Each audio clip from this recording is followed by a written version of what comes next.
mountain and the possibility of it being a pyramid or not.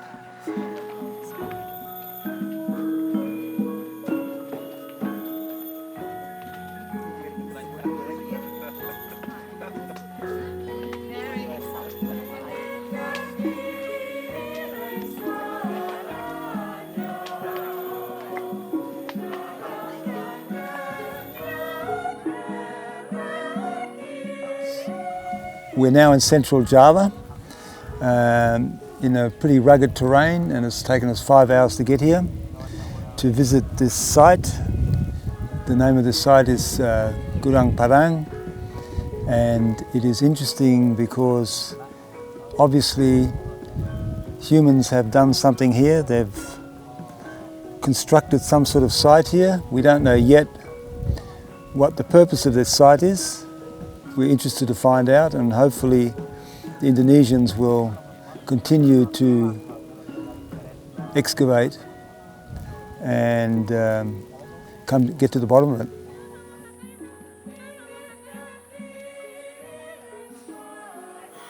In the east side, that mountain, there is many terrace from stone and also from ground or earth, yeah.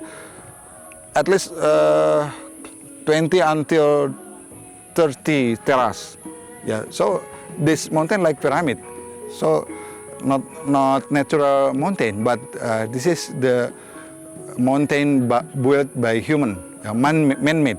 This is something like pyramid, maybe similar with Machu Picchu in Peru, yeah.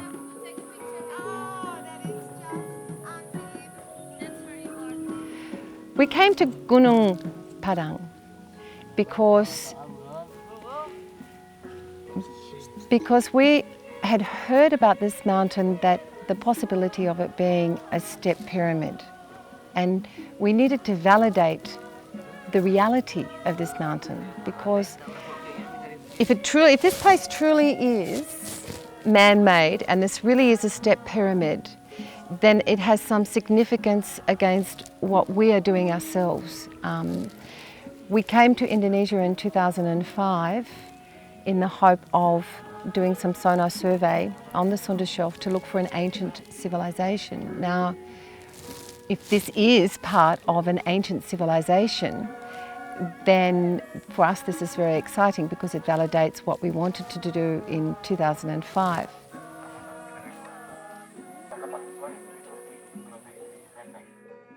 I believe the scientific evidence. I believe that what Mr. Andi and Dr. Dhani Hilman and also Dr. Andang Bahtiar, the geolog and archaeologist Dr. Ali Akbar, they have do research here at least for 3 or 4 years, yeah, and they have do a coring bore, yeah, and they do geoelectric. They do georadar also, geoelectricity radar, and also tomography seismic, yeah. And they found that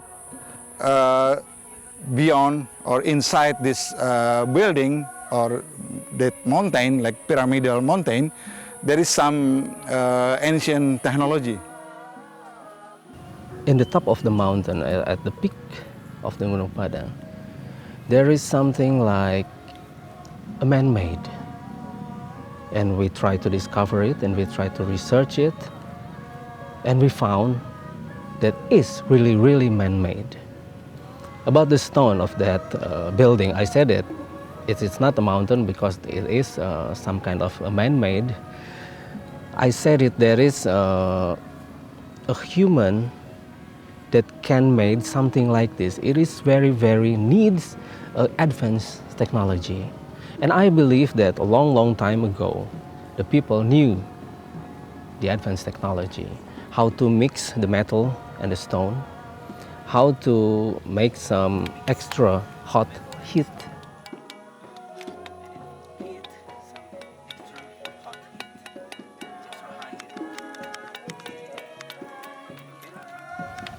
We had a sample and we try to analyze. And when we analyze, we found that 23,000 years old before Christ. It looks to me like this material we see here is natural. It's formed by volcanoes, and it's not the only site in the world where you get this sort of thing. The humans at some point in history have found this material and have constructed something here. That's about as much as we know right now. We need to find out when and why they built this, what the purpose of this building is.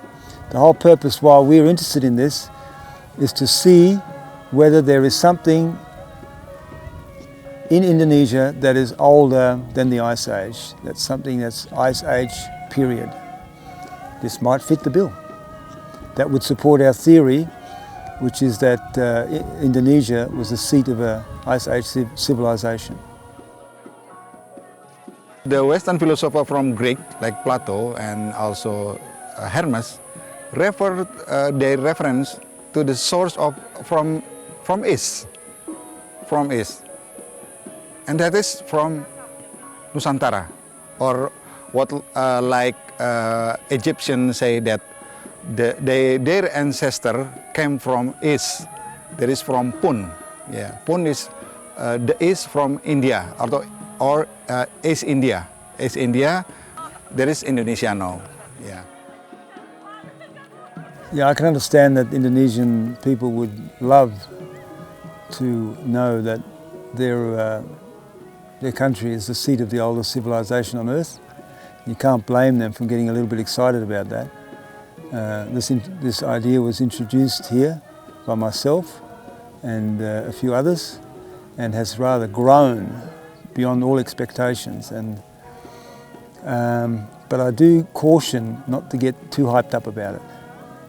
We need to just carefully, in a reasonable fashion, gather the evidence and present it to the world. Otherwise, if we go hullabaloo about it, we're not going to be credible. It's got to stay scientific. So far, they've done a core. They drilled through the top of this, and they've taken samples from 10 metres and 30 metres, and they've come up with some carbon dates, which are very interesting.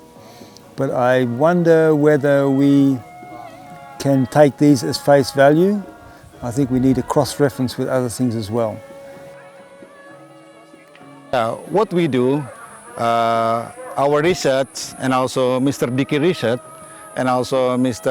Andi Arief and Danny Hilman research in the presidential staff, and also Mr. Hans and Rose Berkovan has to do with the maritime research. This is like we work together to